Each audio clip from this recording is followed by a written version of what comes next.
வணக்கங்க. இன்னைக்கு நம்ம கூட்டு குடும்ப சமையலில் வந்து கடலைப்பருப்பு சாப்பாடு தான் செய்ய போகிறோங்க. வாங்க அதை எப்படி செய்யலான்னு பார்க்க. வச்சு எண்ணெய் ஊற்றியாச்சுங்க.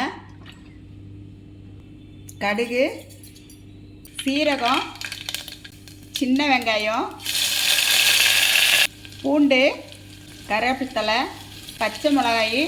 பருப்பு சாதத்துக்கு வந்து நான் பச்சை மிளகாய் மட்டும்தான் போடுறேங்க. வேறு எதுவும் வந்து காரத்துக்கு எதுவும் போடலை.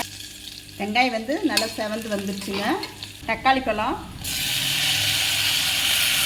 கடலைப்பருப்பு சாதத்துக்கு வந்து தேவையான மஞ்சத்தூள், உப்பு, பெருங்காயத்தூள் போட்டுக்கலாங்க.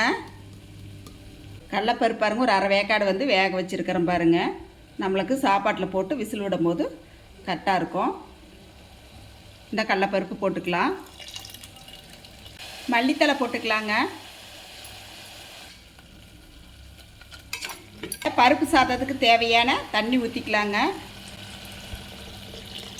தண்ணி வந்து நல்லா கொதிக்குது பாருங்கள். இப்போ வந்து அரிசி போட்டுக்கலாம். நான் வந்து சாப்பாட்டு அரிசி தான் போடுறேங்க.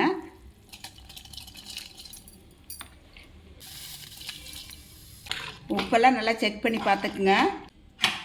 இப்போ மூடி போட்டு விசில் விட்டுறலாங்க. குக்கர் வந்து ஓப்பன் பண்ணி பார்த்துக்கலாங்க. பாருங்கள் எவ்வளோ சூப்பராக இருக்குது. நம்ம ஒரு தட்டத்துக்கு வந்து மாற்றிக்கலாங்க.